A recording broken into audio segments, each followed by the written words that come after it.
Hello everyone, welcome back to another tomato sauce stream. Today is tier list day. We haven't updated our tier list in a while, so we're going to be updating that today. We were going to do it when the latest box came out, but then it was like, okay, we have Dimension Linker just around the corner, so it was like, okay, we'll wait for Dimension Linker to come out, and then we'll do it. And it's been in this weird spot, because tomorrow we're getting the third copy of Dimension Linker, so it's also going to change the deck up again. As well as we're only like a week away from a new box anyway. So it's in a bit of a weird spot. What we usually like to do is we wait until a new product comes out, we wait a week, and then we do a tier list. But because the meta was, in some small ways, but still changing constantly, it was a bit weird. It's a bit weird. It's definitely a bit weird. But regardless, that's the plan for today. So we are also going to talk about the Deckmaster Cup, because it was very, very cool. I did enjoy streaming it. I did really enjoy streaming it.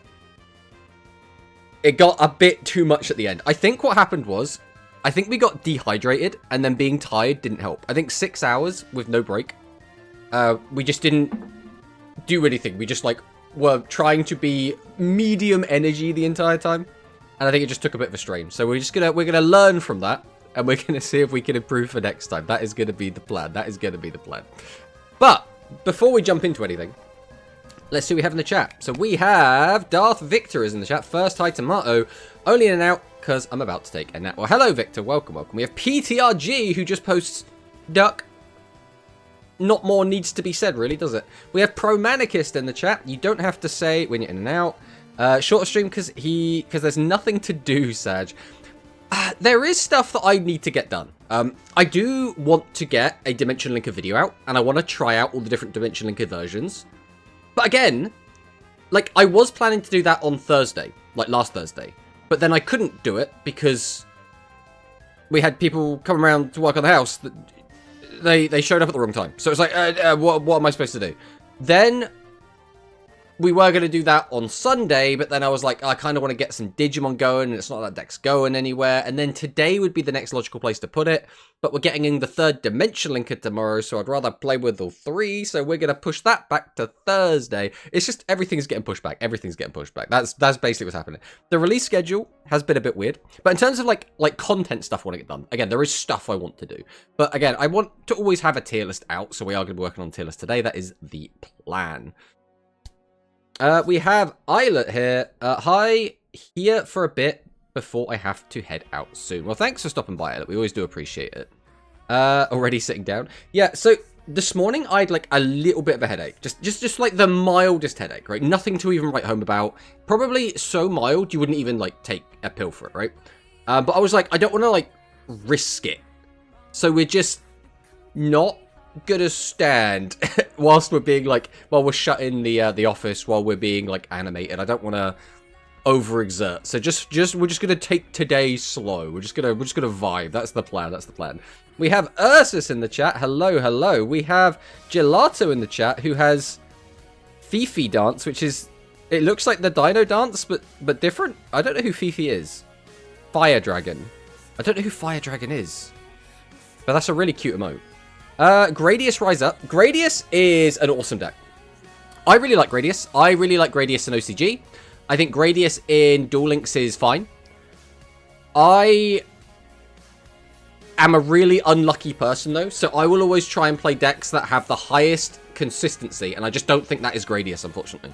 So that's kind of where I sit with Gradius. We have Sora Mia, who up linking their dimensions. Exactly. See, you see, Sora knows. But hello, Sora Mia. Get well soon. Again, I'm fine. It's like the mildest headache of all time. That's all it was. But I was like, I just don't want to risk it, especially after like how I felt at the end of Sunday stream. Oh, that didn't feel great. That did not feel great. I actually like, I don't know. It was not a good time. It was not a good time. But we will hop over and check out some of the bits and bobs. So first things first, I did want to take a look at. We have the Speed Deckmaster Cup results, because I didn't actually see who won this. Now, guys,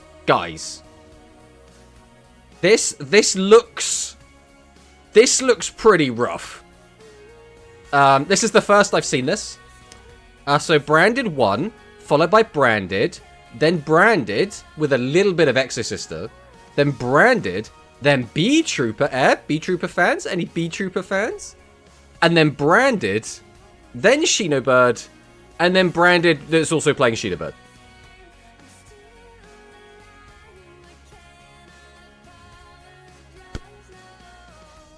I don't know. I don't know what to say with this. Branded seems pretty good, guys. There were a lot of people that were saying Branded is only seeing a ton of play because everyone already has the cards, or Branded is only seeing play because it was really popular as a like Master Duel deck or a TCG deck, or Branded is only seeing play because it's popular, not because it's good. I mean, there's probably all of those things are probably true if we're being honest, but also the deck seems pretty good. The deck seems pretty good looking at these results. I don't know, man. Who's trying to link means something else in the UK, Sora. Does that mean something else in the UK? Rush tier list? Why not do it slower so you don't have to rush? Ha ha ha! Hello, Bottlerworks. Welcome on in. Always a pleasure, my friend. Compared to Rush, this looks cringe AF. Glad to see Rush's inherent variety is coming through more. Yes. It's a weird, like, balancing act between the two. Because Rush, I feel like, has so much more variance. And more variance inherently leads to having more diversity. At the same time, Rush has so much variance that sometimes it feels like I did everything right and I still just lost because bad hand and opponent sacked me, right? So, like, it's awkward. When you see this is sort of the opposite extreme, where you're like, in my mind, most speed decks just do their thing every game without fail. Like, in speed, I feel like if you don't do your combo, it's like you got really unlucky to not get your combo, right? Which you could make the same argument for, like, I don't know, like Music Princess, right? Turn on the skill. Okay, you just need to have any level 7 or 8, right? So you feel unlucky if you didn't open a 7 or 8. But it feels like speed is that to the extreme. So because of that, the decks feel a lot more consistent, and a lot more of a deck's power level comes down to how many interactions can it play through, and how many, like, tech cards can you fit into it, and how many interactions does it have natively within the archetype. So, like, it's a different type of skill, for sure. And that does lead sometimes to situations like this. Now, is this the best for the format's health? Probably not. But, at the very least, you know, these are probably some of the better players. Like, looking through these players, I obviously know Shelmy. Everyone knows Shelmy. I don't think I know any of the rest of these players by name. But again, I'm not deep into the speed lore, right? Like, if I click some of these people, let's click Razor. Is this going to have, there you go, top 100 global, top 16 meta weekly, 2 first place, 6 second place. So, like, this guy's been around. And it plays a lot of HG gear by the look of it. But I don't know this person because I'm not deep into the speed lore, right? Like I said, the only person I know is Shelmy, so. Who could have predicted Branded would be good? I know, Shari. It is shock and horror. The Branded down players, holy. No way Branded getting murdered after the KC Cup. Branded is a weird deck because I think they want to have it remain good for a bit so it will sell, but not leave it good for too long that people get sick of it and they just want to, like, play against something else, right? So it's a weird balancing act. Tomato So Posh, trying to link means hooking up in Roadman speak. Is that what trying to link is? I thought you were going to make, like, a docking joke. I thought that's where we were going, but we just weren't going there at all, apparently. Speed doesn't do limit 3s as well as Rush. Top decks having free access of staples makes a big difference. I think that is a fair statement. That being said, most of the good generic limit 3s in Rush are now kind of gone. Like, limit 3s in Rush now is in a really weird spot. So if we just bring them up quick. So, like, these limit 3s, how many of these would you want to play with each other? Right? It's a really weird situation. Like, the obvious one will be, like, Chrysaor. Maybe you'd play that with Star Transfer, right? Maybe Ice Pop Bear with Jamp Check you'd play together. Like, Yami Ruler and Yami Tarasu.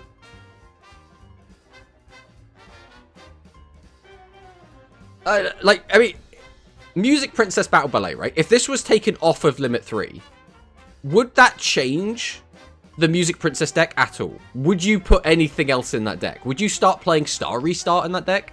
Hey, maybe. I don't think they got room for it. I don't think you need it, but maybe.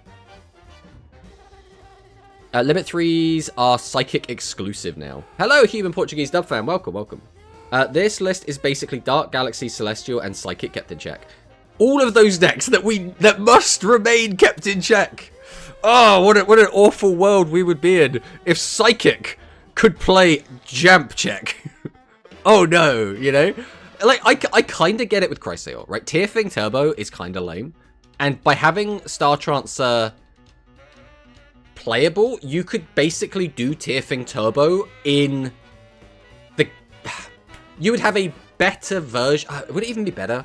No, it would. I think it would be... I think Star Transfer, in a vacuum without a skill, is a better card than Tearfing. I do. Because Star Transfer... Because you climb into it, you basically treat Star Transfer as if it were a level 4 monster, right? Because you summon Tribute over at Star Transfer affected to Chrysaor. So it is better, but it also can be slightly brickier, right? I think that is the takeaway from that. Whereas, otherwise, to get Chrysaor out and have Tearfing attached to it, again, without a skill, you have to just summon, Tribute both, summon out Chrysaor, unless you've got like a Globule or something, and then equip a Tearfing to it. So it's an extra card. So the card investment is worse. So like Star Transfer plus Chrysaor in like Dark Galaxy Fusion, maybe people think that would be a little bit too good. Maybe. Hey, Tomato, it's Mr. I Am Late again. Hello, Corey, welcome. But in my opinion, Psychic and Celestial have some love. It's a weird one. So Celestial Warriors still have a bunch of cards to come, right? We will eventually get more of these cards. So maybe they're worried about that in the future. Because, like, if we go and take a look at... Let's, we got the big fusion. Where is he? Where is the big pain in the bum? So this one, I think, was the one that's okay. So special summon a level 8 or lower warrior or fairy monster from your graveyard to your field. That's fine. Shuffle monsters from your opponent's graveyard into the deck. This one's fine. This one could come out. I don't think we really care about Semitarasu. But his older brother, Kimetarasu... a little bit of a different story. This guy, I don't know, man. I don't know. This guy's kind of good, right? So Kimi Ruler plus Needle Crease, and the top card of it to the graveyard, and then either up to 2 face-up monsters on your field can attack directly this turn. Bearing in mind, you can do it to himself, so it's just a 3,000 direct attack, plus another direct attack. Or this card gains 1,000 attack that lingers during your opponent's turn. So either we deal with a big threat, or we just OTK. And again, 6,000 life points is the reason this card is so good. I don't know, man. It's weird. But then, you also have to consider, we live in a shady world. So it's like, I make Kimitarasu the Divine Ruler. Okay, shiny shady. Lamau, right? I don't know. It's a weird one. It's definitely a weird one. Plus, we'll also get the Celestial Warrior Fusion. The Fusion spell. When we get that, that will also probably change stuff. This one. So, Divine Transformation. Fusion summon a light attribute monster by sending materials from your field to the graveyard as material, including a fairy monster. But if we're summoning a Celestial Warrior, we can use monsters in our hand, which means we can just not bother tributing out our guys, which is quite good. Gaia PTSD. 6k direct attack. Exactly. It's a weird one. That's also the reason we haven't got some of the attack boosting cards, like, oh god. Rulers. Pretty sure it's Rulers. Something. There's this one. Ruler's Current. Send a warrior-type monster from your hand to the graveyard. One face-up warrior-type monster with 2,000 or more defense on your field gains attack equal to its defense. Right? So cards like this, they were like okay, right? They weren't crazy, but they were played as like a one-of at OCG. But this card in Duel Links suddenly reads like, oh, okay, we're just making Yami Ruler 5k attack. And then if we just give it piercing, that's going to be almost an OTK on its own, right? Colloquial language.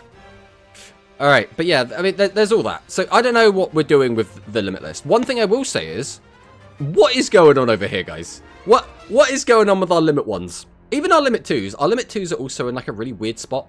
Like, why is there Gaia Conqueror of Champions limited? Like, for what possible reason?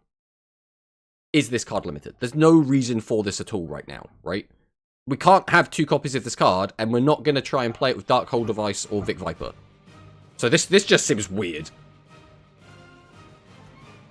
Beyond that, it's just all of this crap. And it's like, like, how many cards on here actually see play, right? I mean, Boring Kong sees play. Grand Extreme is seeing, like, minute amounts of play. Like, almost none, so I don't think it even counts. We'll just forget about it. Pot of Greed, obviously, so we'll have that as our card number 2. Like, Burst Stream theoretically has a place and can do stuff. It's just a bit awkward. Thousand Knives is useless. No one's ever going to play this as long as it's limit 1. Ghost Cyclone, some people will play this at limit 1, but not very many. No one's playing this. Some people are playing this. Some people are playing this. This is seeing play, but it's awkward depending on the meta you're in. Nobody's playing this. Some people are playing this. Nobody's playing this. Nobody's playing this. We saw one person play this on the weekend. That was weird. Nobody's playing this, and nobody's playing this. I still don't understand Graveyard Grudge, man. I still don't get it. Call of the Earthbound should be limit 3. The issue, if we put something like Call of the Earthbound to limit 3, is now everyone can play it, except, like who can't play it, right? Dark Galaxy will struggle to play it. I guess High Tech can't play it. Geas Dragons can't play it. Heroes can't play it. And Music Princess can't play it. But then anything that isn't those decks can just now use it as a defensive tool. So theoretically, Aqua could play it. Join Tech don't have a limit 3, so they can play it. And it just becomes this, like, extra tool that some decks now get that other decks don't. And it becomes really weird. You're not ready for Gaia Gradius. Oh, God. Oh, dear God. The Gradius Gaia secret strategy that Konami cooked. This is the thing. Is someone going to play that on the weekend? On the next cup we got coming up? I'm super excited for Vocalized Phoenix and Monarch decks, but really wish we would have actually gotten support cards for the decks. The more I theory craft on Phoenix, the more I see how many cards we still miss that were played in the OCG deck. Yes. So we did look this up the other day. Oh, we are in an ad break. We'll wait for the ad break to go away. Let me see if I can grab it quick.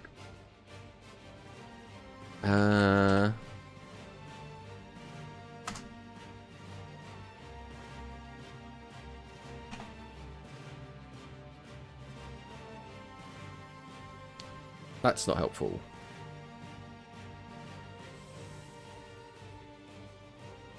I was trying to see if I could find the deck, but I don't... I'd have to go, like, digging for it. Oh, here it is. Actually, that didn't take long at all. Right. So if I grab this, we'll put this over here. So this was a video that we did a while ago. But this just shows off, like, some of the cards that are in this deck. So this is what a competitive deck looked like for the Phoenix Maximum. This was basically as soon as it came out, right? So this was like day 1 Phoenix Maximum, like, tournament level deck. This is what it looked like. And to be honest, it's not much different, right? All we need is, like, these guys. Like, we just need the fairies, and that we've got pretty much the whole deck that we were playing. Like, obviously, all of the rest of this stuff isn't... Yeah, because the criticism that the deck has had against it is the skill locks you into specific type attribute combinations, right? So we wouldn't be able to play any of these anyway, right? So that's the weird bit. But also, we'd have to take out 10 of these cards if we play 30-card decks, right? So it is a bit of a weird situation. Twitch removed pot friends, so I just have to say hi instead? Oh, no. How could they do that? How could they do that to my boy? I'm excited for Chicken and Monarchs too. We don't have the Chemi Pets or the other assistants, and also not Vocalized Compound, Structure Force, or Heavenly Invitation. Heavenly Invitation is a weird card, in the same way that Heavenly Gift is a weird card. Heavenly Invitation opens the door for so many interesting plays, but also Duel Links is already let's turbo through our deck and get everything we ever want, right? So having access to Gift plus a skill plus Invitation is so much power. That's so much power. I don't know how much Structure Force is going to matter. Like, it could matter. It could matter a lot, if we're being honest. But also, I'm not sure how much it's going to matter in the grand scheme. Does the maximum actually deserve half of the spots on the deck build, in your opinion?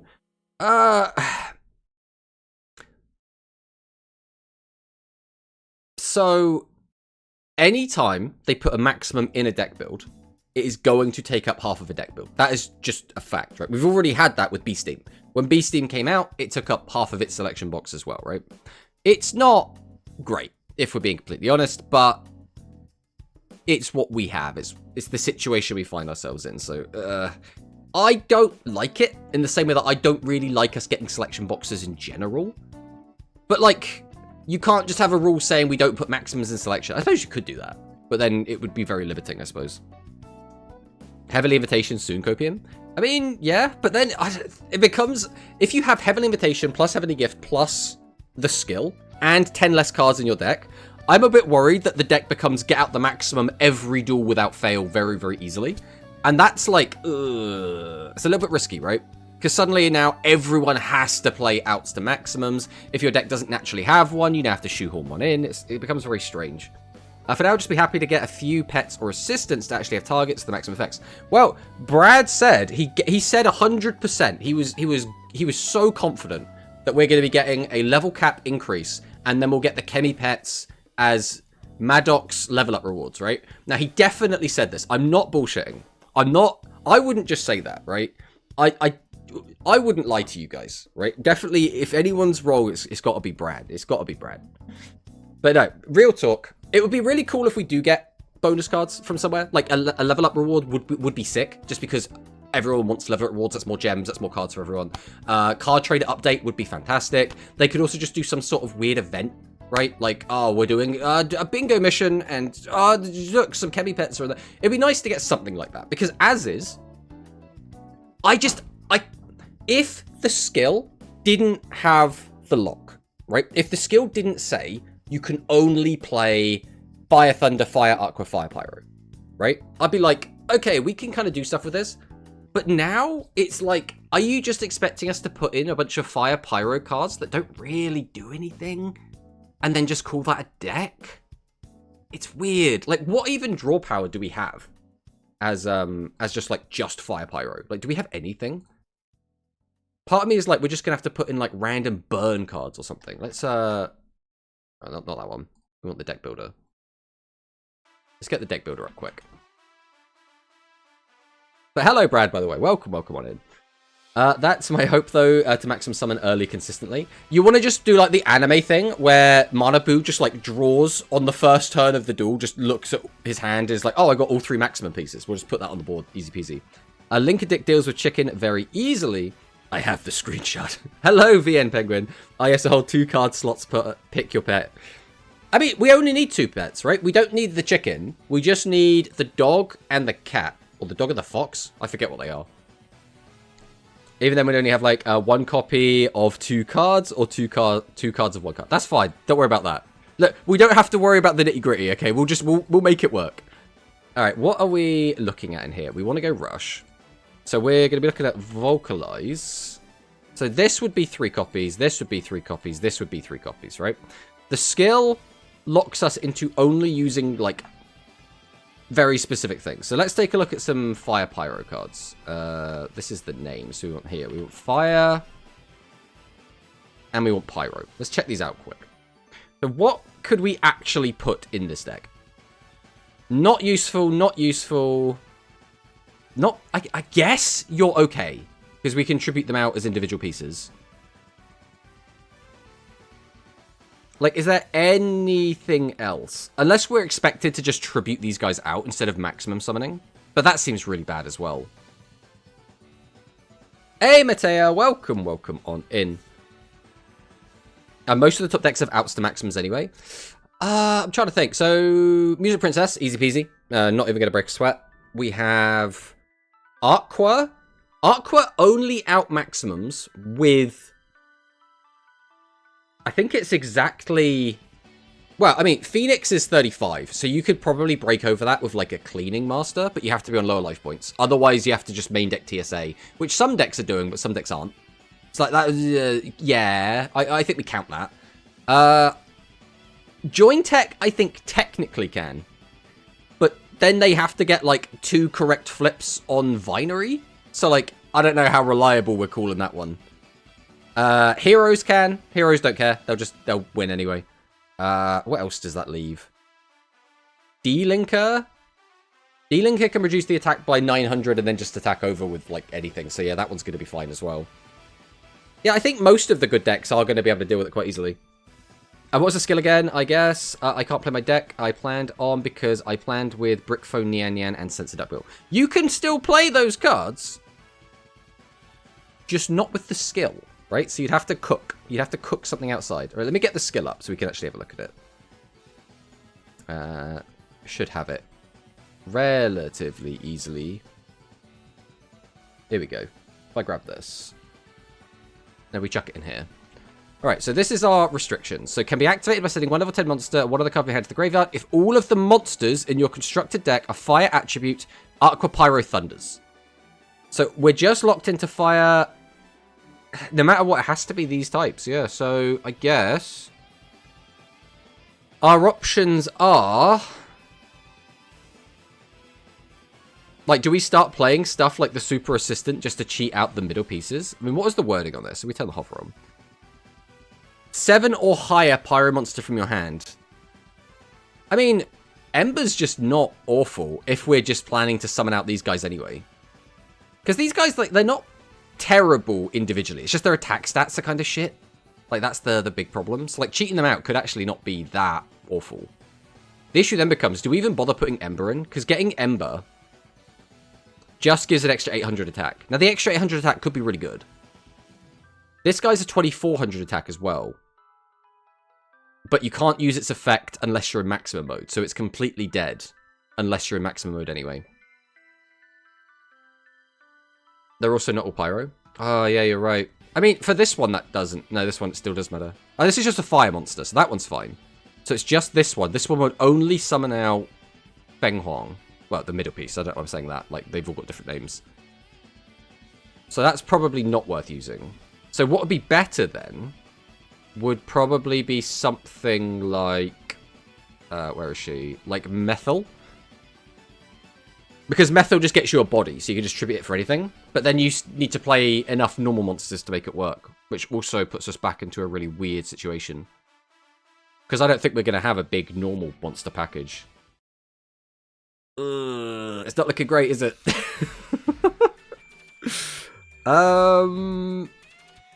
We really can't fit any more bosses in this deck, really, can we? I don't think that's going to happen.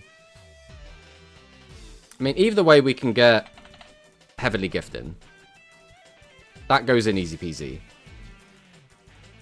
And then that's kind of it. That's all the cards we want in the deck. That's only 13 cards. Yeah, this is the issue, right? It's like, do we just put in a bunch of cards that don't help? Or... It's just weird. It's very strange. It's very strange. Either way, I'm not feeling super great about it. Alright, well, that was actually a massive tangent. We were actually talking about this. We were talking about Branded, and we got onto talking about the new Pyromax. Curse is fine. Curse probably would see play, but you don't necessarily need Curse, right? Because we have Piercing. We can also pop monsters out the way. And we have Burn. So we have lots of ways to get to our opponent's life points. We're not going to force our opponent's trap cards, because why would they use a trap card, right? What trap card would they possibly use in main phase 1 against our maximum? They just wouldn't. So, basically, Curse just becomes... Are we going to use it on turn 2 to draw 2? Like, that is the primary function of that card at that point, right? Can't even just throw them in other Pyro skills? Yeah. What might be okay is if you play something like the Avarice skill. That's not what I want. Is it Avaracious? Is that what it's called? Yeah, this one. Maybe Avaracious Destiny Draw. Which is, can be activated from turn 2 onward before your normal draw. Once per duel if going first, or twice per duel if going second. Place one pot of Avarice from your deck or graveyard on top of the deck. The issue is, this skill is super generic. And Avarice is a good card. But it kind of directly conflicts with what you're trying to do with the deck. Right? Because the deck wants you to fill up your graveyard to use your graveyard as material. But also, putting cards back in your deck can be useful anyway, but I don't think it's going to matter. You're probably just going to either have the maximum on the board or have the maximum in the graveyard to use the maximum to put the graveyard ones back in the deck and then just keep recycling like that. But I don't think that's also going to be particularly helpful. It'll be interesting to see whatever we do come up with. I'm trying to think if there is a good way to make use of these without... Like, ideally you want to go into maximum mode, right? But if you don't go into maximum mode, is there something we can do with these otherwise, right? Because we'd have to have a way to consistently get them out, and the only way to do that is going to be Flame Ruler, because Flame Ruler is just any fire attribute monster. And even then, like, Flame Ruler is still not a great card. Let's be honest. Let's be real. No, anyway, we'll come back to that. So yeah, branded good is what we learned here. We don't need this one either. We don't need that one either. Alright, Deckmaster Cup, January 18th, 2026 for Rush. So this was really cool. Obviously, a lot of you guys were there watching along while we were streaming this. This is pretty good, right? Music Princess, we expected. High-Tech Dragons, a little bit less expected. Pretty cool to see it doing really, really well. We had the Jointech / Music Princess, who we also did see play one game on Matarian. We got Bubble Actress, Hero, Dimension Linker, Gradius Dimension Linker, and then Hero / Dimension Linker. So it's quite diverse, all things considered. So what are the weird things that weren't here, right? So talking about the top decks, Music Princess, Jointech, Aqua, Hero, D-Linker. I mean, that's all the big ones. That's all the big ones here. I don't remember any Matarian game. Oh, there was certainly a Matarian game. I remember it like it was yesterday, because it was just the day before yesterday.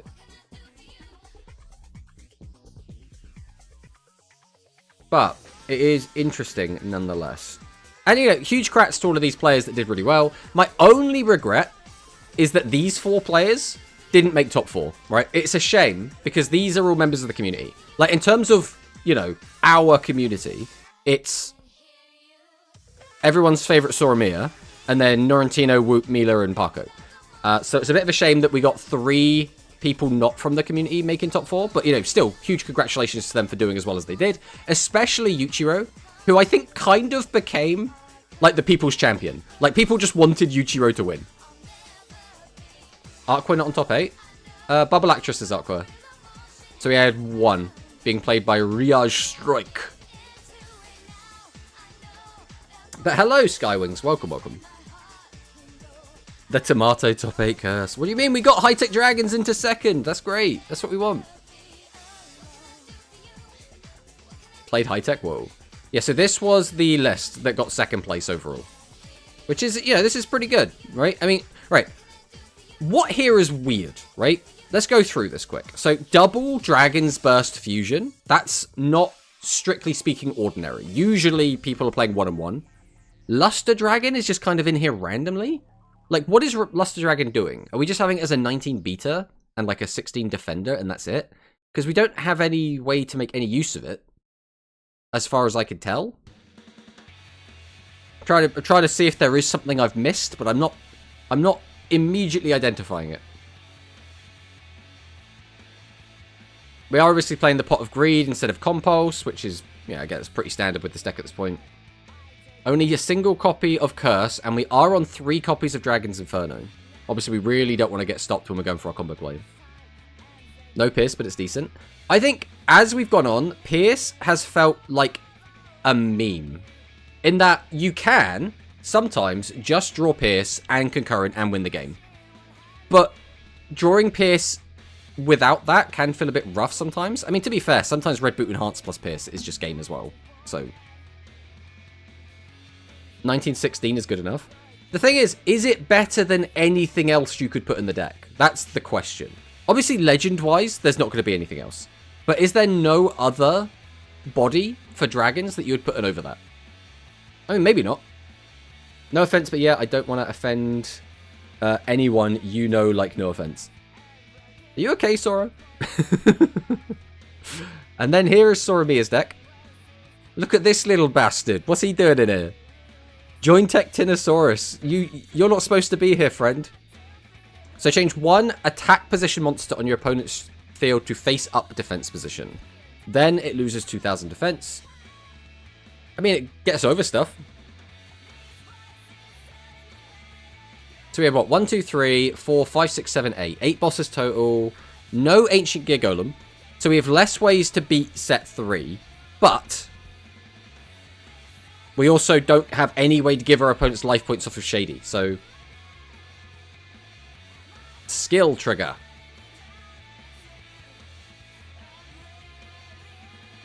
I mean, you're not wrong. I suppose the question becomes, does Jointech ever need an extra skill trigger? I mean, maybe. In all the time I've played it, I've never felt like I needed more, but...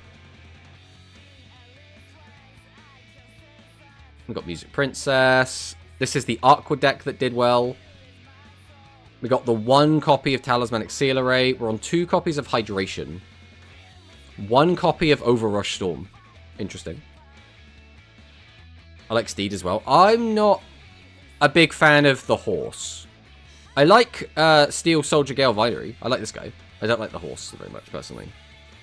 Is that Rarity in the chat? Exclamation mark. Rarity. Welcome, welcome on in. You've caught us going over the big tournament that happened on Sunday.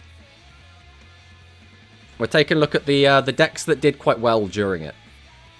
Unfortunately, nothing like super crazy. Like, this is probably the most interesting list that came out of it. Either this or this, right? It's got to be one of the D-Linker lists.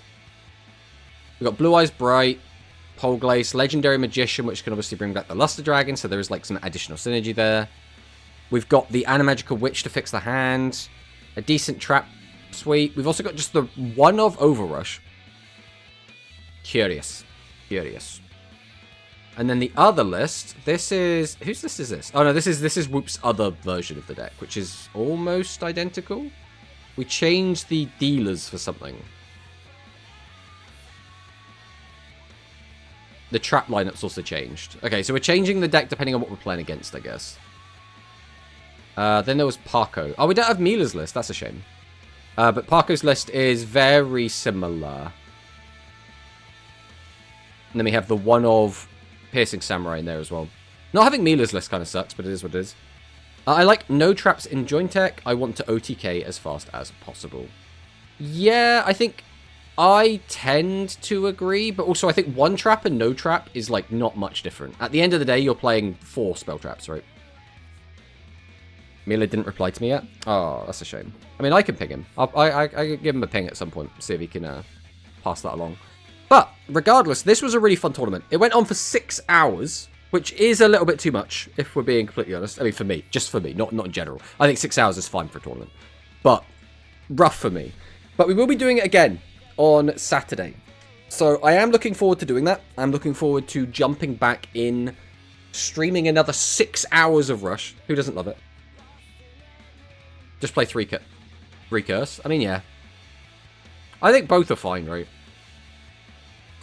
So, the other thing to talk about, the other new thing, is Advance Notice Imimi Unlock Event. So, we already knew we were getting Bubble Kingdom, which is, very meh. We are, though, getting Embracing the Rain. Now, Embracing the Rain saw no play whatsoever in OCG. The reason being, you need to have a field spell on the field. But we do have a skill that just says we get to basically keep a field spell on our field.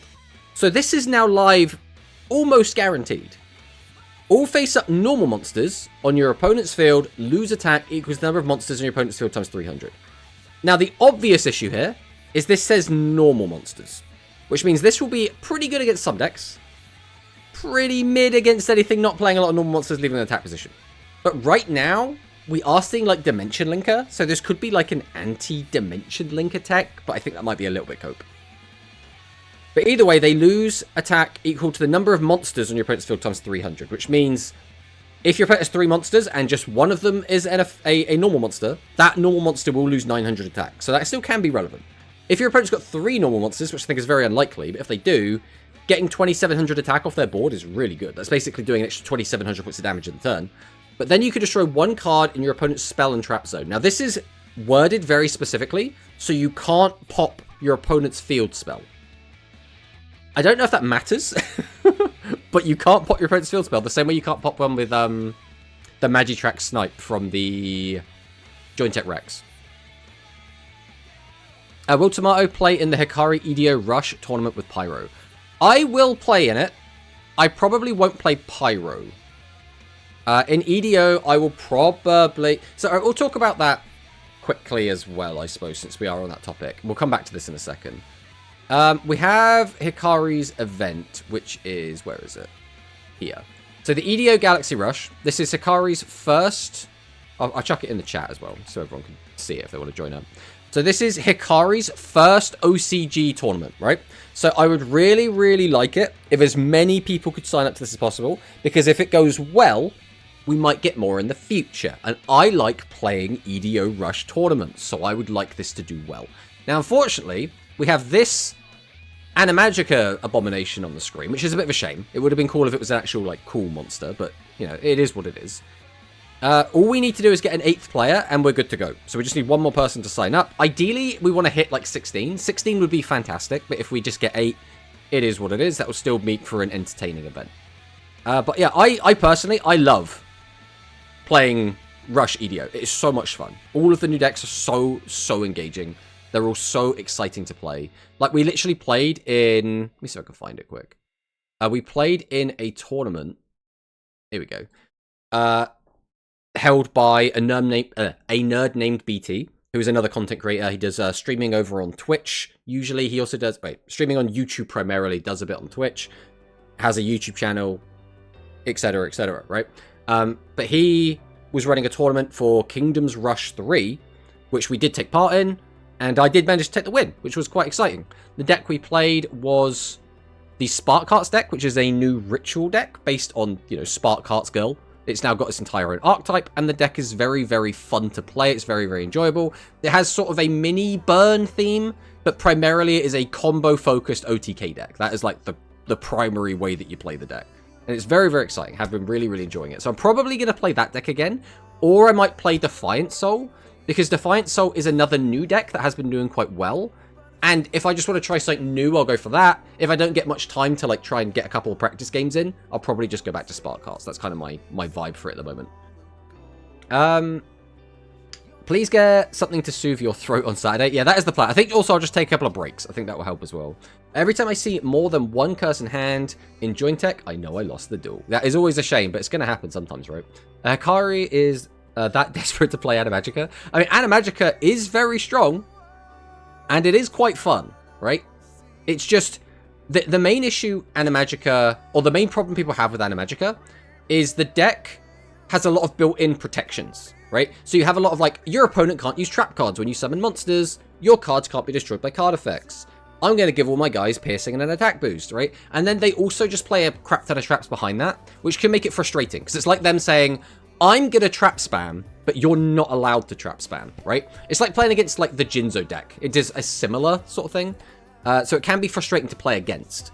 And therefore, when, you know, people go against it so often, they get like, oh, this is just so boring. I just don't want to do this anymore. Which, again, I can't fault people for having that opinion. I also can't fault someone for wanting to play their favorite deck. So it's just one of those things. If I see Trap Hole instead of Curse, I usually feel like I lost the duel. She's not playing, she says. Yeah. Well, she says she doesn't want to play, but she might do, right? It depends if there's enough people to sign up or whatever. But we'll see what happens. We'll see what happens. You also can't pop a Spell Trap face up in their extra deck. Oh no. He's definitely playing Spark Hearts, guys. I should have been Requiem. Hello, Hidden Banco, by the way. Welcome. Requiem's cool. Already 7 attendance. Mono barely reach that sometimes. I mean, it depends on the day, right? What hours is it your time? That is a good question. It is 7 p.m. So that's going to be pretty standard for me. And this will be on the 22nd, which is Thursday. So day after tomorrow. I think it's going to be good. I think I'm looking forward to it. It's going to be a good one. I'll sign up if someone gives me a Chaos Galaxy list. The issue I have with Chaos Galaxy is I could give you like a list. It wouldn't be a good list, and it wouldn't be like tested. It's not a deck I play, right? So I wouldn't be able to like make it remotely playable. The decks are very diverse. Yeah, that's what we like to see, really. What time is the tournament? Yeah, it'll be 7 p.m. UK time.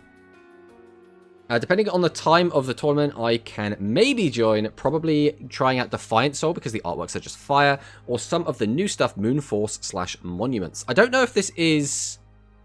Is this... Oh, pre-release is allowed. Okay, yeah, so we can try out the new stuff. So that is something as well.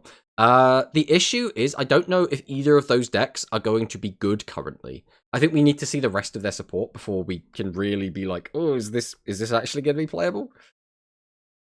6 p.m. here, that's okay. Stop bashing Mono. He does a lot for us. Yeah, Mono is Bay. We're going to do an exclamation mark Mono. And because we're also talking about Hikari, we'll do an exclamation mark Hikari as well. go and show love to those guys. Just Google hot trash from space. Oh, God. If I can cook something fun, I might play. I mean, it'll be fun. But also have another game launch that day that I want to play. What game is launching on that day? I'm curious now. I play Moonforce if we have all the cards yet, but we do not have the extra cards yet, unfortunately. Moon, Listeria are both currently trash. Defiant is playable, but a little high roll. So I will talk about, since again, we've already been derailed a bit here. So this did come out. This is basically how tournaments are going over in Japan. So championship deck distribution from 167 decks. That is a ridiculous amount. So the actual best performing deck in tournaments right now is Defiant Soul, which is kind of crazy. But let's grab this quick. If we do this, we go over here. We'll go to Google Image Translate. If we go over here. So we have Defiant Soul, then Spark Hearts in second place, then Emperor, which I believe is Monarchs. Then Great Moth is doing a lot better than I thought it was going to be doing. Then Harpies, Necromaids, Black Chaos, which is, you know, Magician of Black Chaos. This is Gradius, Delirium, Altiverse, Cyber Dragon, Dragon Tribe. I don't know what specific dragon this is, but this is some sort of dragon deck. Handy Lady, Red Eyes, and then, you know, we start getting into the nitty-gritty. But the best performing decks right now is actually Defiant Soul, which is kind of crazy. 6 p.m. in Sweden. Nice. That's what we like to see. But it's an interesting one. Because looking at the new decks, I predicted Spark Hearts was going to be the best deck. And I didn't think much of Defiant Soul. Like, I was like, this deck, I think, can do well. But it's like a lot of incremental synergies without like an overarching game plan. Whereas it seems like it's performing really well. And obviously Monarchs is coming back in a big way as well. So it's it's interesting. It's very interesting. Let's put it that way.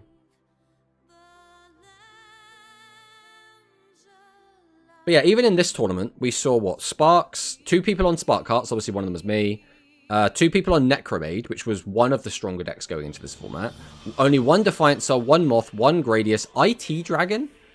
That is just a high-tech dragon, I believe. Draco the deck. This was, you know, Draco. Draco playing Draco. We had Jointech, which was Feed, who got second place. Animagica was Hikari, and then Cosmo Princess was the other one. No Rest for the Wicked has its big update, which brings multiplayer finally. It's top-down ARPG with a combat more similar to Souls-like. It's from Moon Studio, Ori Will of the Wisps, and Ori of the Blind Forest.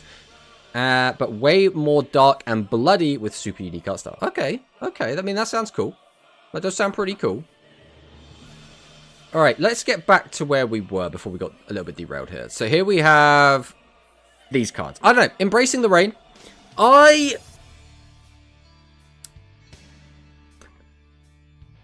Will people play this over things like Hydration and things like Over a Storm? That is the question.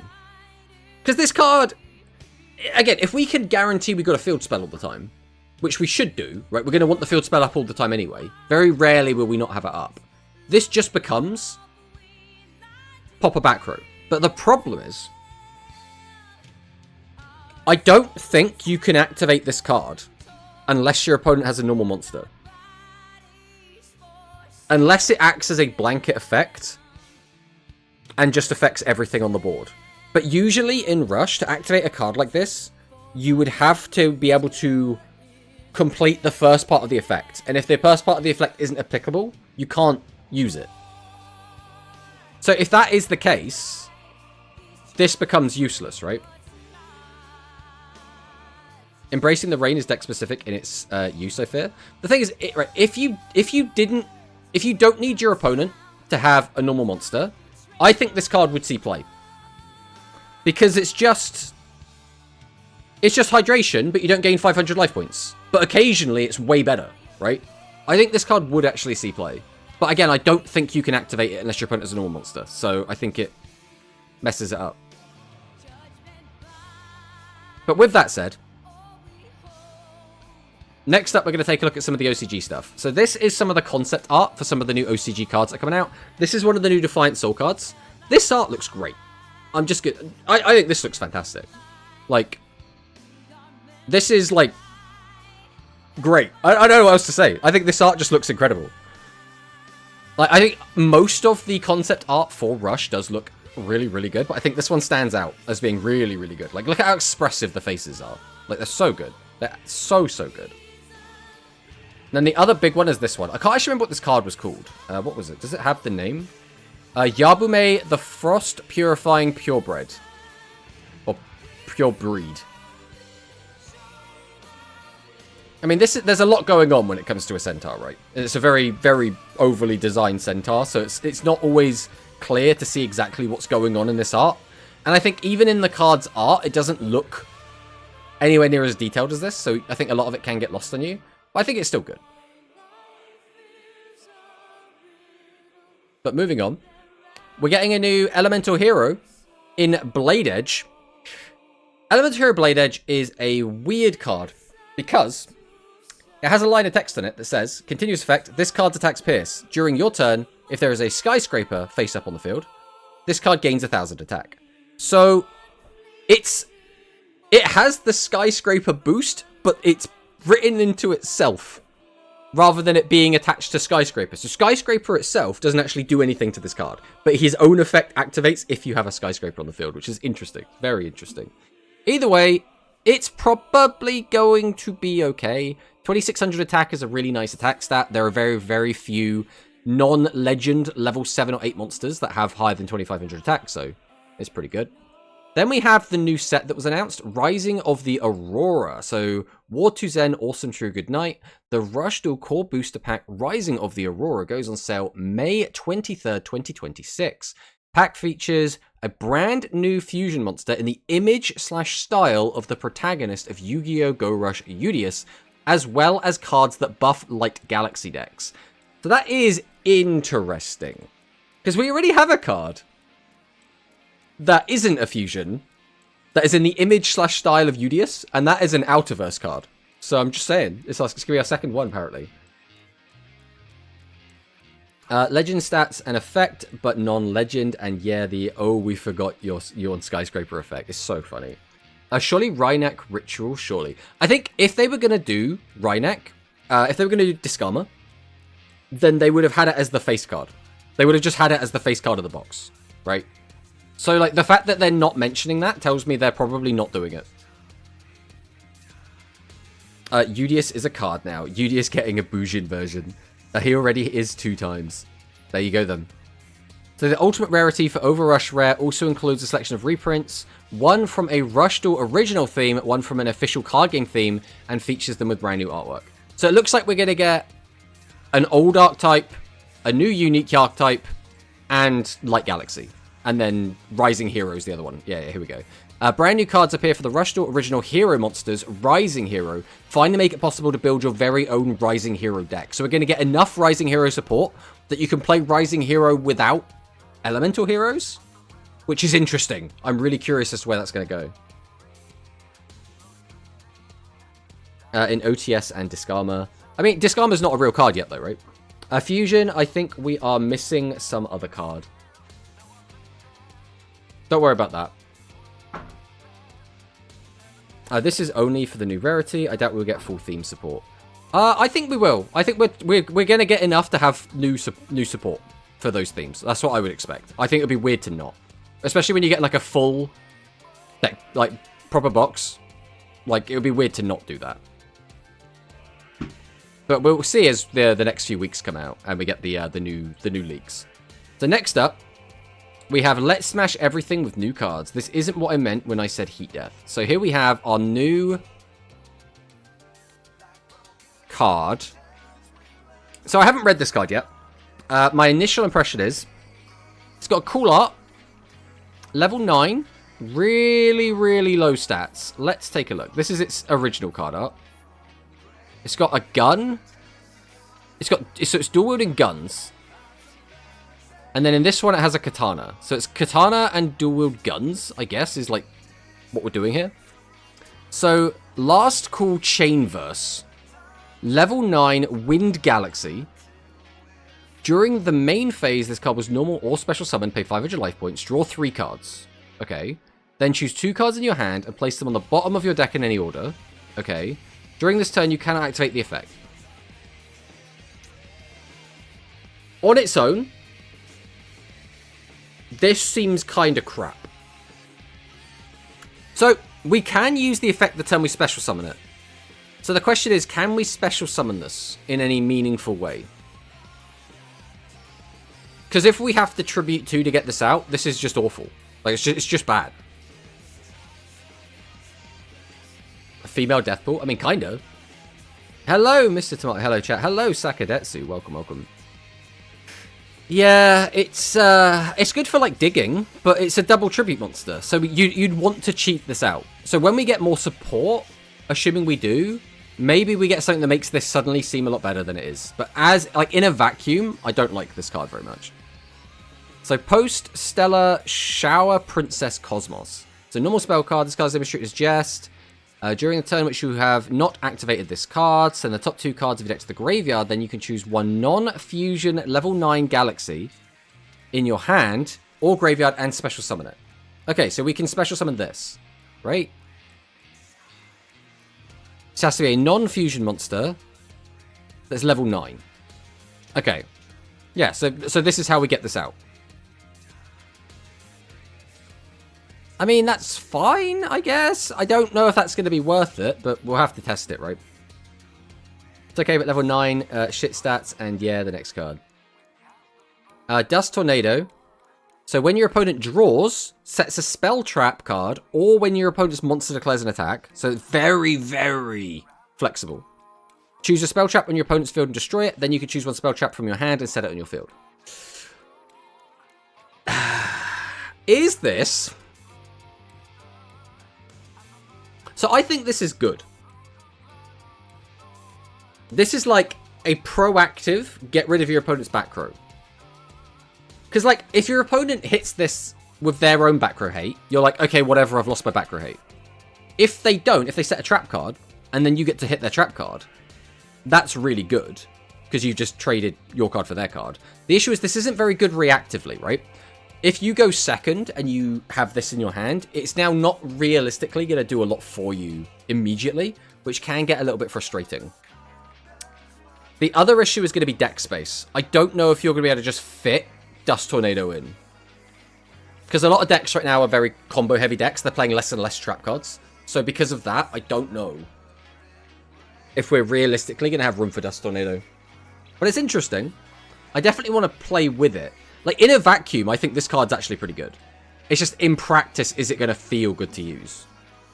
We'll have to wait and see. We'll have to wait and see. Bro Drew. We mill them, then get them back, I guess. I mean, it's not a bad way to do it, right? Because you could also just discard it. The issue is it's level 9, which means you also don't want to send it off of, like... You can't send it off trade-in, and you don't want to send it off of Ship the 7 Treasure. Because you don't get as much value from it. It's very awkward. Alright, well, with that all done, we'll talk about the next thing. So we have Rushdall Dynasty today, guys. This is today. I'll post this in chat as well. You guys should all sign up so we can all play Rushdall Dynasty together. Look at all your favourites are here. Manicus there. Soliman's here. Zorak. Everyone is here. Come on, guys. Everyone should sign up. But yeah, I love playing in Zorak's events. I especially like them because they start at 7 PM, which means I can play in them and not stay up all night, which is quite nice. So everyone should sign up for this. I think it's going to be a great time. And we'll be seeing like more Dimension Linker decks, right? Which is going to be fun. So then that brings us to the main thing we're going to be talking about today. And that is the meta. And you know that means it's tier list time. So, let's get into the nitty-gritty. I think, personally, there are quite a lot of decks in the meta right now. Now, are they all on the same power level? No, realistically. But I think if we're taking rogue decks into account, there is going to be a big tier list here. So, first things first, let's go and take a look at what we have here. So, we have, by the way, you probably noticed right in the smack middle of this, we do have the top 8 breakdown from the Deckmaster Cup. The Deckmaster Cup is not being included in the spreadsheet.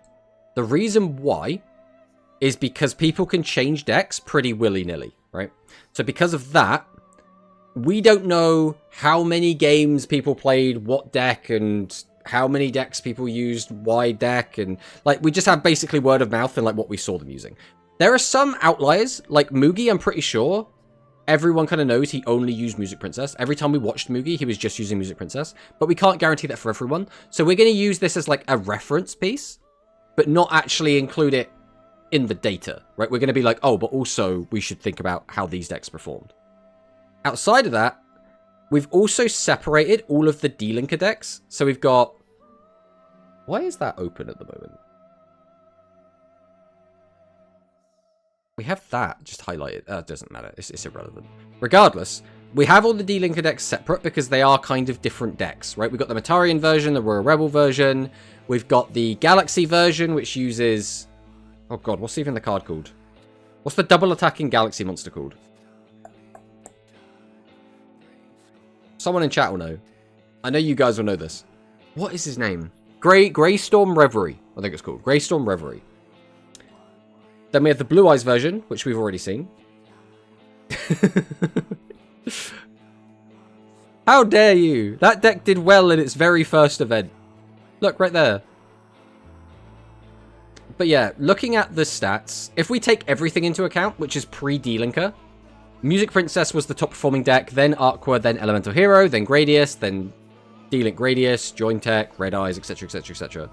If we take into account after D-Linker was added, then Aqua is the best performing deck currently, followed by Music Princess, followed by D-Link Gradius, followed by Gradius, followed by E-Hero, etc, etc, etc. So, for me, the best deck is going to be Music Princess. So Music Princess is just such a strong deck. I don't know if many people could argue against this fact. Music Princess is just so good, right? The deck is very versatile. You have ways to deal with all your opponent's back row, or at least threaten them immediately. You have ways to get out a 6,000 piercer. Now, how often are you actually going to do a 6,000 piercing turn? Not very often. But the point is you have the option, right? A lot of the time you're just going to get like a 4,000 pierce, sometimes a 3,000 pierce, right? That's just going to happen.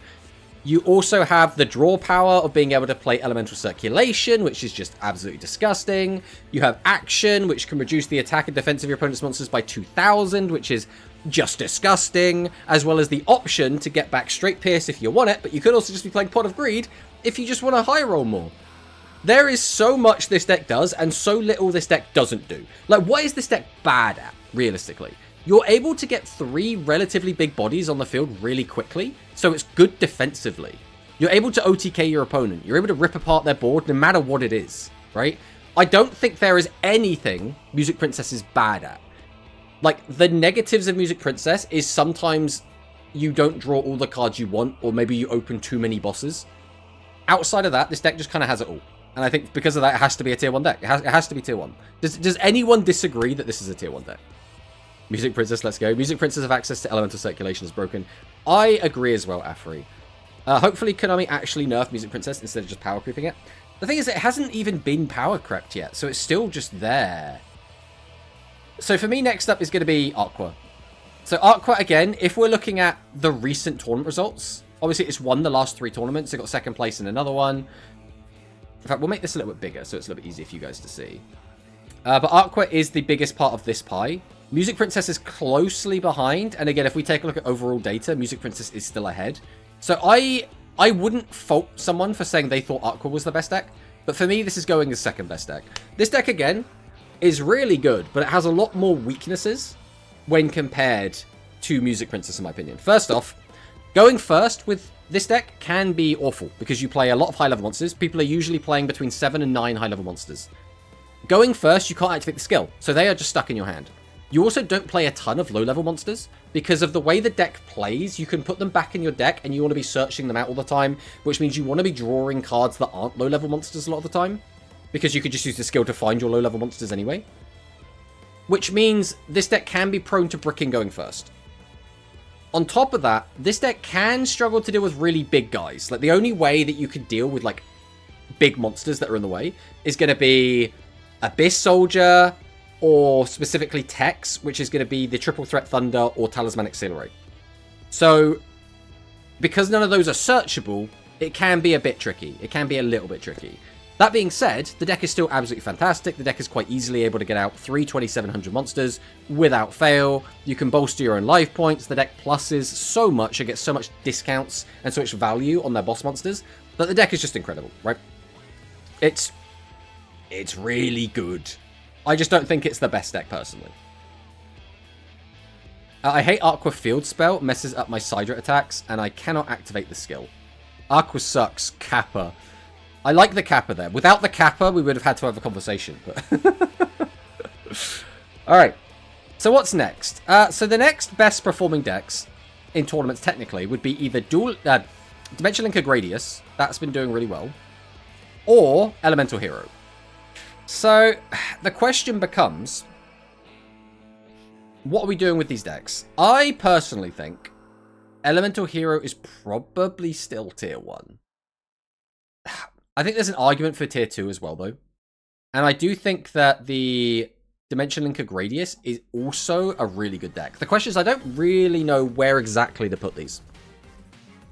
It is tricky, for sure.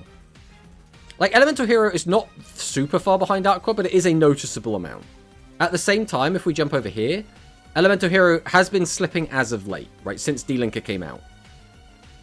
So, it finds itself in a bit of an interesting predicament. I think E-Hero is better than Aqua. I think E-Hero is more explosive than Aqua. I think it can definitely take games, and it can definitely win with the big boys. I don't think it's better than Aqua overall. I think Aqua is just more stable. Plus, again, if we just look at tournament results, right? Like, since D-Link has come out, Aqua has won 3 tournaments. Elemental Heroes has won none. We've had 6 top 4 finishes. We've had 3. If we look at overall, again, Aqua's got 3 tournament wins to Elemental Heroes 1. Top 4s are similar, to be fair. And then this is a lot closer, right?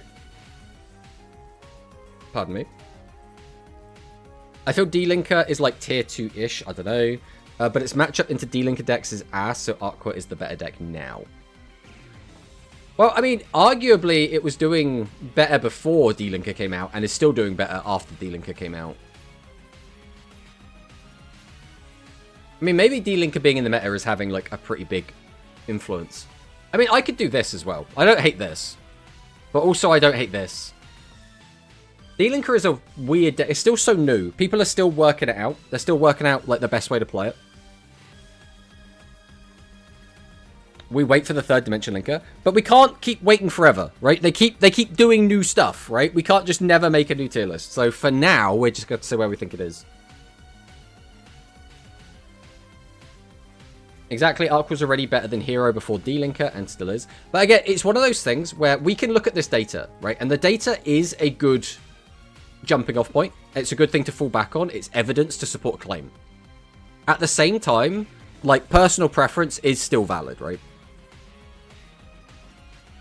I mean, Bubble Actress is here, Hero is here. We did actually get 2 Hero in top 8, whereas we only got 1 Aqua as well. That is something to take note of as well. Tournament results don't lie. Sometimes the tournament results, though, they can be funny. They can have some funny numbers going on. I'm actually tempted to have all of these in tier 1, you know. I'm tempted. I don't know if I'm going to leave it there, but I am tempted by it. Because part of me is also like, if we did take all of the different Dimension Linker decks and smash them into one, like, they still don't have any tournament wins. But now, all of a sudden, this is what? 3, 4, 5, 6. So that now jumps up to second place after Aqua in top 4 finishes. So I think I actually feel somewhat comfortable having all 4 of these decks in tier 1. Which is something I don't usually do. I think all of these decks are competent decks. All of these decks I could see winning tournaments.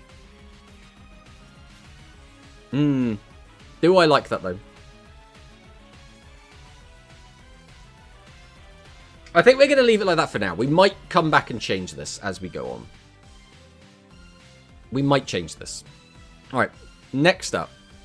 So the next deck would be Gradius, and then some other D-Linker decks. And if we go over here, it would be Gradius, and then Jointech. I mean, Jointech is still a really good deck. Jointech's definitely a tier 2. I'm pretty sure Jointech's got to be tier 2. I think I like Gradius in tier 2. I also think I like Jointech in tier 2. And then some D-Linker decks are probably going to jump in there as well. Probably this one only. Probably just the Blue Eyes version, I think. I like D-Linker Gradius a lot. Yeah, I think it's a really good deck. I think it is. The question now becomes these 3. People have been saying that Jointech's been, like, falling off. And, like, it's been seeing a lot less play. But it's still been doing pretty good, right? Like, if we take a look over here, Jointech got a second place finish in Dynasty 31. It got a top 4 finish in Quantum Rush 91. And the thing to remember is, most of these events, we're having, like, one Jointech player. So when you take that into account and they're still placing quite highly, that's really good, right? As well as we had Sora playing Jointech quite a lot of the Deckmaster Cup. I personally think Jointech is still a good deck. It still should be up here. Jointech is fine. The question becomes, though, where do we want to move these around to? I think this is our tier 2, regardless. I'm just trying to work out which deck is better. Because Gradius is awesome, but, like, it's a little bit clunky. So I'm debating putting it just under Jointech. That D-Linker deck has monsters with high defense, I think, which is kind of an issue for Jointech. You're not wrong. You got a 2000 defense monster on the D-Linker itself. You've got Polglaze, which has 2500 defense. If we're going for specifically the Blue Eyes version, that's another 2500 defense. Jointech's offense is weaker now for sure. I would say, though, that Jointech can or is playing Gale Vinery as well. Generally, when this deck summons high defense monsters, they're summoning them face up. Which means if you get a heads or a tails, you do just kind of deal with that deck. So I think it can be an issue, but it's not dreadful, right? You have ways to deal with it. You have a skill which mills 3, and then you can just grab back a Gale Vinery from the graveyard. Now, you could make an argument you force them to use the skill to get a card they don't necessarily want to get, which is still pretty good, which is definitely a knock against it. But I still think this is a tier 2 deck, right? What about the exceptional, meta-shaking, reality-destroying Beast Team Maximum Hero deck? The Beast Team deck is fine. I think the Beast Team deck, though, I don't think it still goes anywhere than High Rogue, personally. Like, it's in the exact same place that it's always been, which is, there are some decks that if you just summon the max, you win the game on the spot. And there are other decks that you summon the max, and they can just kill it. So, a good example of this, Aqua, they play Talismanic Seal Array. They'll just do that and attack over you, and they won't give a shit. Elemental Hero, they can just make Shining Flare, and they'll just kill you. They just won't care. Whereas decks like Jointech can really struggle against this maximum. Decks like Music Princess can really struggle against this maximum. Music Princess does have an out, but it's very specific, right? You have to use Straight Pierce, and not all lists are on Straight Pierce, so they don't always have the out. And even then, they'll only be on one Straight Pierce. They have to find that one Straight Pierce. Because the issue this deck's going to run into is, yeah, your fusions are fantastic, but you'll drop your fusion, and then they can't use their effect. And then they don't do anything, right? I played your list since yesterday, Ursus. Made maybe 1 to 2 changes, but it's fun. TSA, Abyss Soldier, and Triple Threat Thunder for Aqua. Can you Triple Threat Thunder it? I thought Triple Threat Thunder was only level 8 or lower. Let me check this. Again, I'm not, like, calling you out. I'm just genuinely curious. Level 8 or lower. Yes, you can't Triple Threat Thunder it. This is the reason I don't like Triple Threat Thunder. Because it's very high roll. If you're against the level 8 or lower deck, which again, to be fair, is quite a lot the better, it can just win you the game on the spot, but against the higher attack monsters, it can be a bit tricky. Okay. But I really like this deck, personally. I mean, I piloted this deck originally, right? I got the top 4 finish with it a while back. Oh god, that would have been in, like... Was that an Astari? I think it might have been Astari I got a top 4 finish with this deck. But this deck's cool. I really like it. And I think it's even better now with Neos. I think Neos is a really good inclusion. Okay. I mean, what's our other decks? What are we looking at here? Oh, what are we doing with High Tech as well? High Tech is a weird one. High Tech is... Where is High Tech? Am I blind? There we go. High Tech's here. It hasn't had, like, stellar tournament results. If we're being honest. But it did take 2nd place. So I think it, at the very least, needs, like, a shout-out. High Tech is okay, I guess. I think High Tech is probably tier 3. Is that being too harsh, or is that being too generous? Or is tier 3 just right? I think the deck is pretty cool. I love Maximum deck and try to play them when possible. Yeah, my build was based off yours, Tomato. Well, I mean, I think you've improved it, personally. I think your version looks better than my version. Everyone forget High Tech. High Tech is like half a burn tech. It's kind of weird for me. Yes, it is a very, very strange deck. When they draw what they need, you sometimes just lose. I'm still kind of the opinion that this is just like a slightly worse baseball deck. I think the baseball deck is just this, but better. Like, I think it has a better game plan. It has a more coherent strategy. So, like, I don't know. I still think this deck is cool. I think it can do some really cool stuff, but it also loses to more stuff, right? I feel like High Tech, you have to play the back row hate to not lose to traps. Whereas some of the other OTKs, like Baseball, like Miss Mutton, they don't need to do that. They just get to say, well, I'm playing normal monsters, so I don't give a shit. So I feel like they're just better. Every time I play Baseball, I face people on Slime and NA. I think people are on Slime and NA because this deck's been doing well, and because this deck is now everywhere. And this deck can pop them out the way, but not as well. Like, Join Tech, they're going to rip apart your back row with ease, right? They're going to summon out Rex multiple times in a turn, pop, pop, pop, pop, pop. This Music Princess is going to summon out Full Orchestra. They're going to force your trap card, and then they might even go for a second Full Orchestra if they're feeling spicy, right? Whereas Heroes, which has been seeing a bit more play lately, they only get to pop once every now and then. Oh, apparently we're in an ad break, so... So because of that, I think we are seeing the rise of Slime and NA. There are 3 piercing decks in this meta. 4 of them you can counter. 4 of them if you count the mirror. The deck sucks to play right now. Are we talking about specifically High Tech? Because I mean, it got 2nd place somehow, right? Now, did he sack every time to get into that 2nd place? I mean, he might have had a good luck streak, right? But my man obviously piloted this to a 2nd place finish.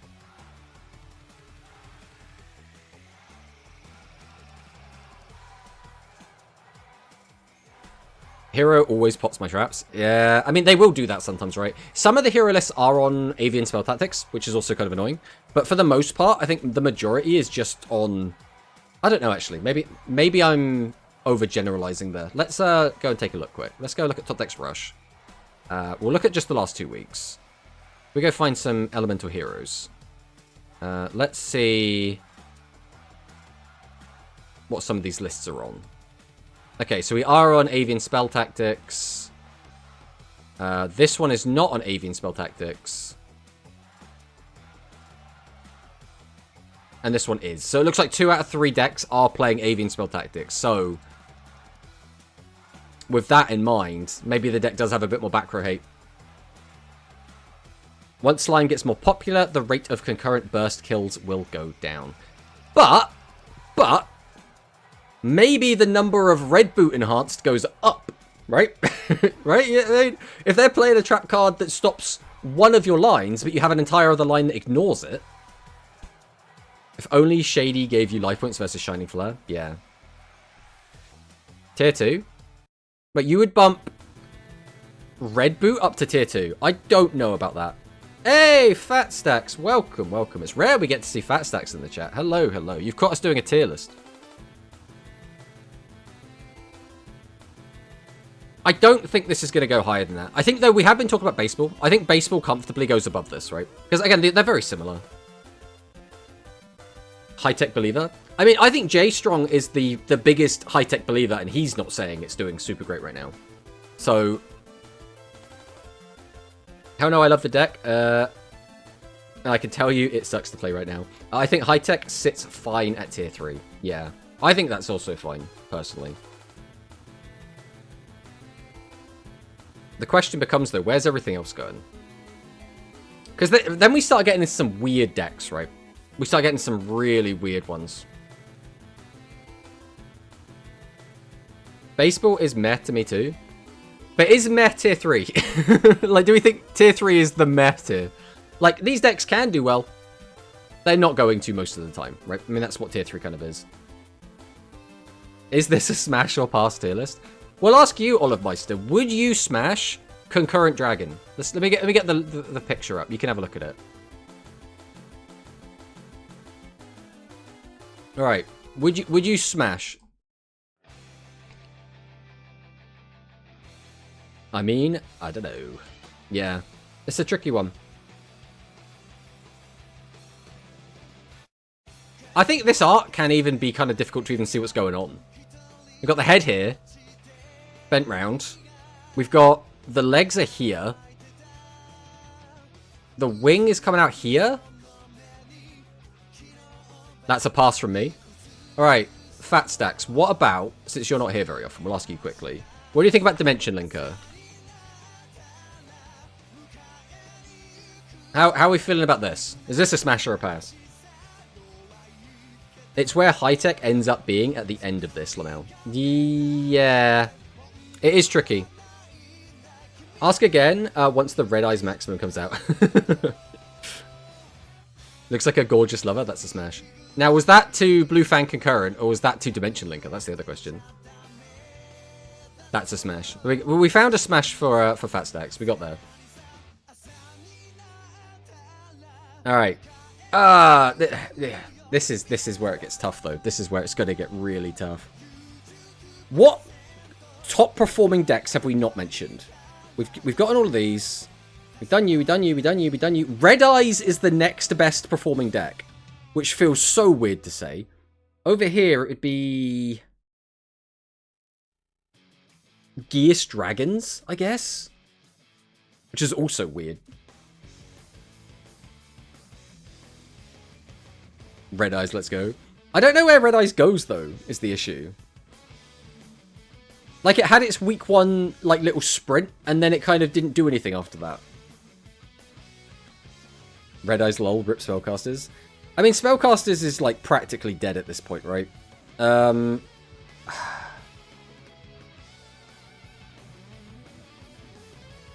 do we put this deck now, bro? I don't know. It's been, like, in the tier list forever. It feels weird to take it off. Only 2500 attack? Leave her on red. Poor Dimension Linker, bro. Player don't play tier. I think you can still play this. I think this is probably now just Rogue, realistically. Which feels so bad. It's the next best performing deck because a lot of Rush players like to bring memes to tournaments. Yeah, I mean, that's fair. Linker has filled the Red Eyes spot. Easy damage, big numbers, play around Shady. It's just worse Linker. Still okay, but I'd say high Rogue. The question is this even high Rogue? Or is this just Rogue now? Like, is there ever a reason to bring this deck? Like, high Rogue, typically, it's like, oh, you bring this deck in against something specific. Is there ever a reason to use this over these other decks? Like, part of me thinks this is now Rogue, which feels really weird to say, but I got Cog with Spellcaster this month. I mean, you could still cog with it. You could cog with any of these decks. You could cog with, like, the stuff down here we're not even going to put in the tier list. Maybe not you. Maybe not you. But maybe. I don't know. Did Hikari cog with Santa? Did Hikari get any wins with Santa since the nerf? My beloved still stuck in garbage hell. They need to fix that skill, man. They need to fix that skill. Sevens is rogue. Yep, Sevens is rogue. It's not doing anything in tournaments anymore. We have the data. Let's take a look at how Sevens has been performing lately in tournaments. It has nothing. It has 0 tops. It has not even been top 8ing. It is in a horrible spot right now. Everyone's saying it's high rogue, hasn't played it. Saying it's not high rogue, hasn't played it. Yeah, but again, typically, a high rogue deck is something that's like a counter pick to something, right? So my question is, what do you bring this in to specifically counter? What is the good matchup it has? That's what I'm asking the question of. Miss Mutton could be high rogue. I think Miss Mutton is probably high rogue as well, to be honest. Because this deck, the only problem I have with Miss Mutton is most of the time, why play this when you could play this? Like, they're very similar decks again. But I feel like on paper, this deck does its strategy better. Because Miss Mutton, you need to get very specific combo pieces that you can't search. But Baseball, you get loose combo pieces that you can search. So it's awkward. They didn't get any good cards and a skill that basically lets you play nothing. Listen, Seven's Road has 9 skill targets. No way this shit is anything but high rogue. The question becomes, though, like, just because the skill is always available, does that make a deck good? Good against Arcra and Joint Tech.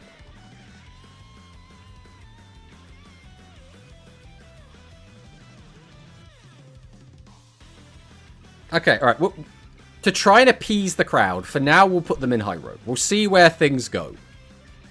We'll see where we end up putting stuff. Tierfing? Do we even talk about Tierfing anymore? Tierfing hasn't been seen in God knows how long. I think at what point do we just take it off? At what point is it just not necessary? I still think Neos is a good enough deck to be tier 3, personally.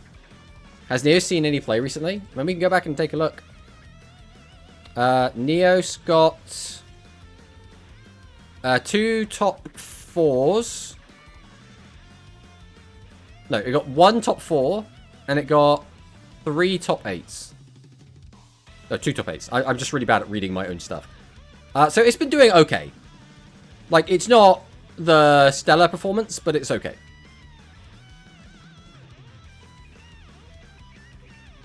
Like Dark Galaxy fell hard. Yeah, I mean, they could always make a comeback. They could always make a comeback. I think this is okay as a tier 3, personally. I don't even know where this is going. This kind of had like a stint for a weekend, and then we never saw it again. This is usually representing the straight Pierce anti-meta build. I'm probably going to put this like here.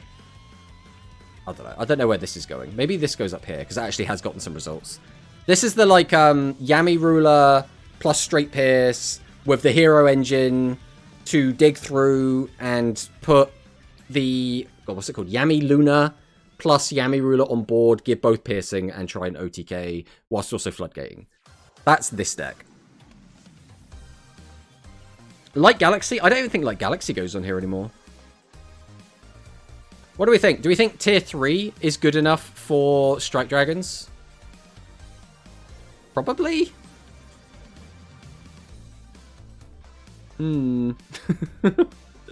This is where it gets difficult. Because, like, some of these decks, I'm like, oh, I don't even know if some of these should be on the tier list anymore. High rogue for me. Still had consistency issue with the High Dragons. The thing is, the High Dragon deck now should theoretically be in a better spot, because they can now just add like 3 bodies to hand every turn, which is kind of crazy. Now, we did see it get... Where did we see it? It got... Where's Geas Dragons? It got 1 top, which is respectable. Right? Especially considering we've only had, what, 6 tournaments. In 6 tournaments, it has got a top 4. Like, it's nothing crazy, but, like, it's okay. This man I watched Mono add 5 cards to his hand to get into top 4. Yeah, I think maybe this gets to be at the tail end of tier 3. Like, again, realistically, if we're talking about the best decks in the meta, it's these, right? These are the best decks. Everything down here, these are like decks that can still compete. Like, these decks could still win a tournament, for sure, but they're going to do it less likely. And then down here is where you get to, like, these can win a tournament, but you're not expecting them to. Right?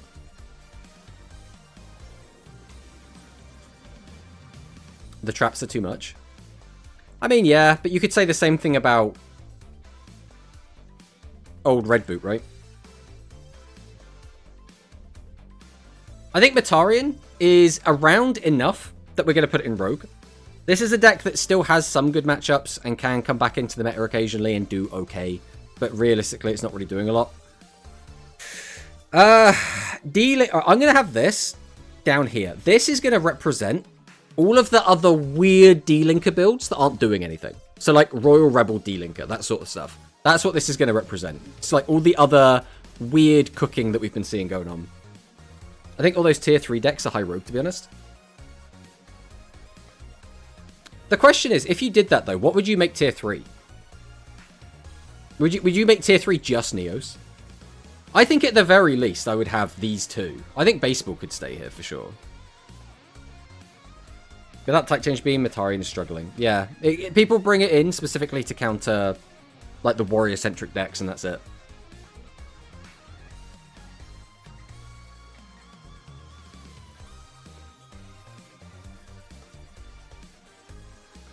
I kind of like this tier 3. I don't dislike any of this. Nothing like here to me is like massively in the wrong place. I miss Metarian Type Change Beam era. No, we don't. We never want to go back. I hate it. I hated it.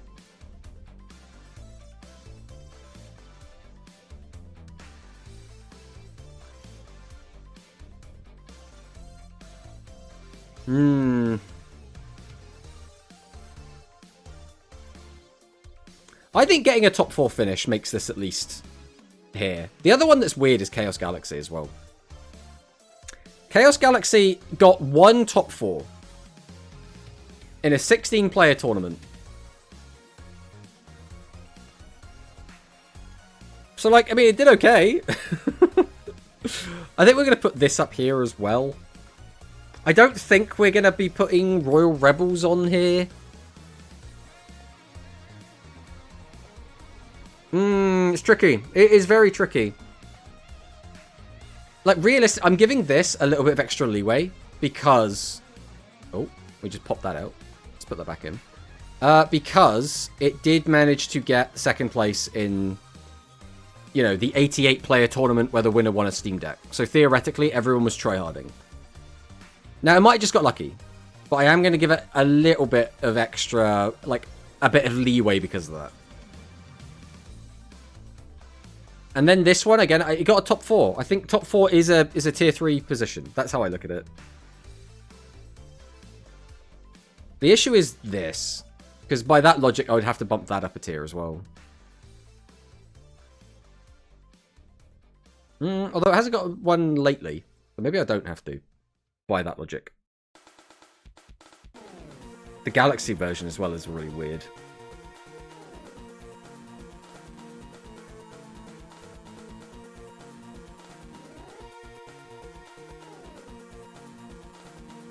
The only issue is we don't really have a Chaos Galaxy down here right now. I could have this as Chaos Galaxy and put it like there, or something. High Tech does deserve its tier 3. Yeah, I think I like it in tier 3 at the very least. Whether or not it should be there or not is up for debate, but I like it in my tier 3. You open no traps, you get thrashed really hard. Yeah. But again, there are other decks that do something similar, but they can kind of play through more traps. So it kind of depends. Alright, I don't think we care about the rest of these, right? Are there any other decks down here that need to be on this tier list somewhere? Realistically, I don't think any of the rest of them matter. Except we have the 2 new decks where we're going to like do some predictions of where we think they're going to go. You can brick easily in high-tech too. I mean, high-tech, if you don't open a boss, high-tech doesn't really do anything. Pyro, Rogue, Trust. Alright, I have a soft spot for Pyro. I love these decks, right?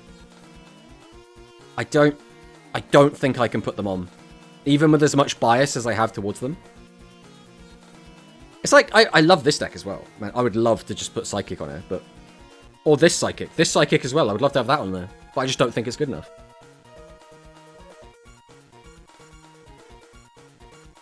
Alright, before we decide where these two are going, let's see if we're going to move these around. Do we need to move any of this? I think these 3 have proven themselves as like the 3 pillars. Now, that being said, I think we could also bump a lot of this around. So, for example, we could say this and this are in tier 1 on their own. Maybe these 2 go down to tier 2, and then we bump everything down a tier. I think that also works as well. What it comes down to is where we're drawing the lines for tiers. That's what it comes down to. Sidra High Rogue. If anything, it would be Rogue for sure. I mean, in my Aqua matches, my IDL games, I only opened 1 boss, 4 spells, 2 boss / 3 spells going first. So all decks, every deck can brick. It can. The difference is there are some decks that do more while bricked than others. So it comes down to, are you playing a deck that has like a lot of draw power? So for example, Music Princess does not brick the same as other decks. Because if you have no bosses, for example, so you can't turn on your skill, well, there's still an okay chance you're going to open an Elemental Circulation and an Elemental Hero, right? So you just go Elemental Circulation, discard, now we get 3 more digs to try and find a boss. In the same way, you could open Trombeau. You could just summon out Trombeau, activate the effect, mill 2 cards. That might get a boss into rotation, which then you can add it back to your hand in some way, right? There are ways that you can sort yourself out as Music Princess that you just don't have access to in some other decks. So it's just like, although all decks can brick, not all decks brick equally, right? Pyro High Potential. I mean, I love Pyro. If we're talking about the chicken, that's a whole other thing. I think this top 4 have the best matchups versus the rest too. Yeah, I think I'm content having all of these in tier 1. But again, if someone was to say to me that those should be 2 different tiers, I would also fully understand that. And then obviously bump and then bump and then bump. Because all of this could be a tier 3 section. These 3 just could be tier 3. And I would agree with that. Because these 2 would then be down 1, and then all of these would then go into high rogue, maybe all of these would jump down to rogue, and all of these would come off the tier list. I think that is also a completely fine way of doing it.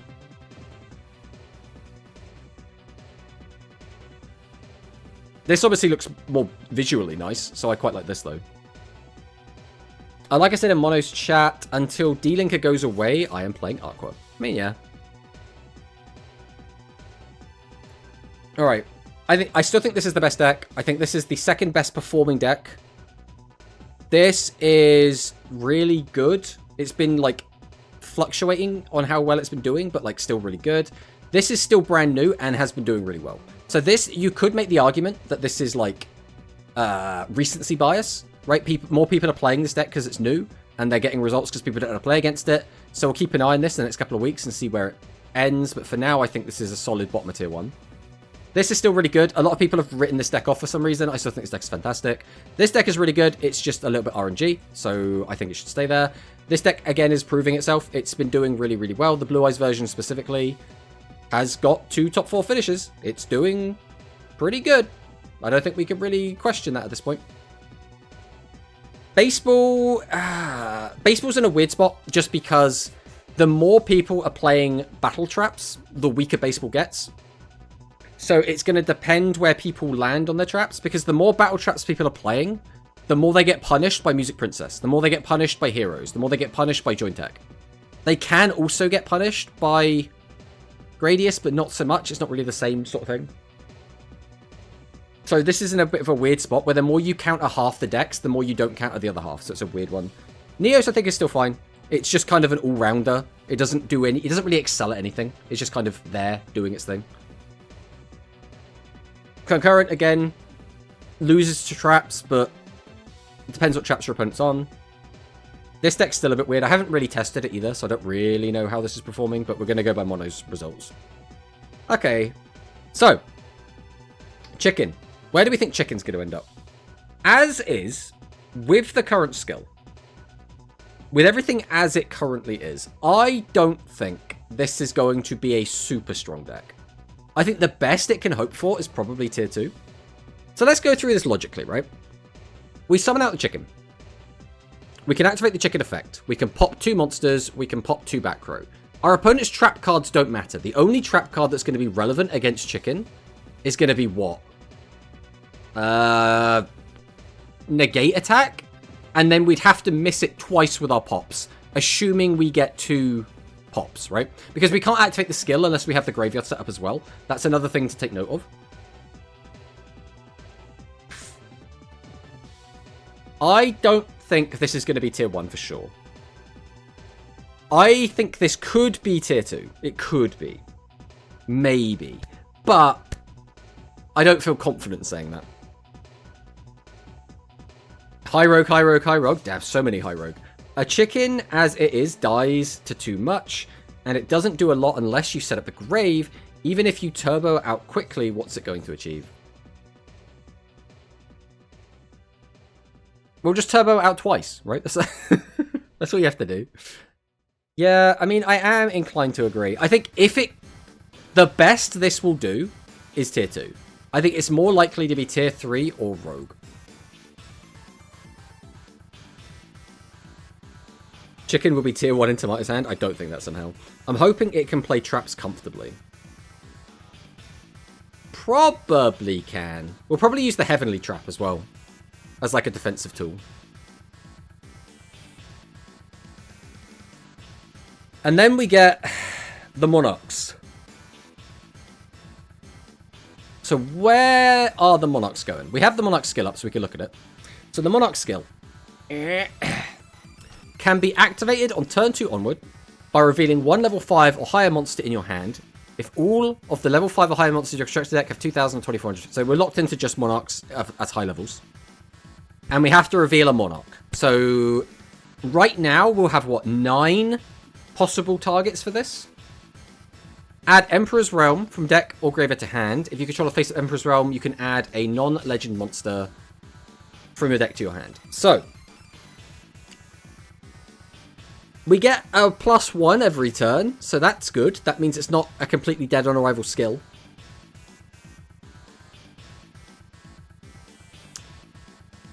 It's a tricky one. I think this deck could actually be quite good. So, how often are they going to get rid of your Emperor's Realm? I don't think super often. And the power of Monarchs comes from summoning a whole bunch of them on a single turn and trying to just rip your opponent's board apart.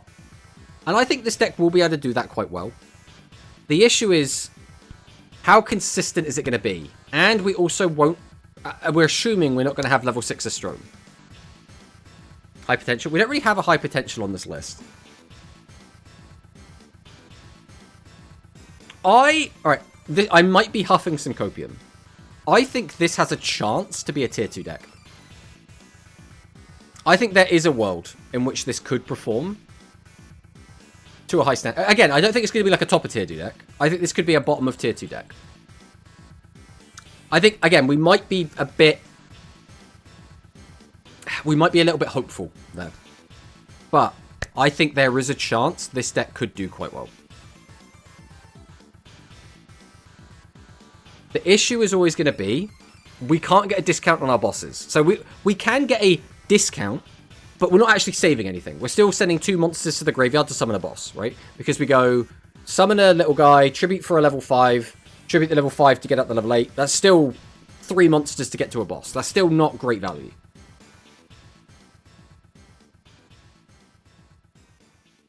So, like, we spend 3 cards. We'll have 6 cards each turn, right? Because our skill gives us a +1. Let's assume we've already got the field spell out. We go summon a guy, which gives us a +1. Because it will be a vassal. Then we tribute our vassal to go into our level 5, which pops one of our opponent's cards. Then we tribute that to go into a level 6, or a level, 7 or 8. Then we get another pop. Then if we have another vassal, we could get, like, another plus. Into that. Like, maybe there is something there. I don't know. I don't feel confident in it without testing it. But I am going to leave that in hopeful tier 2. I think Shady would be too much for it. There is that as well. On the plus side, though, I suppose you won't gain life points, or you won't give your opponent life points from Shady. But yeah, it's so many resources to pour into it. It's so many resources. No, I think this is more likely to go down here with this. Can't get tribute discount if the monster is face down. I don't know if people would Shady the level 6 anyway. I think you're more likely to wait until the 7 or 8 comes down and then Shady that. Because you just get more cards off your opponent, right?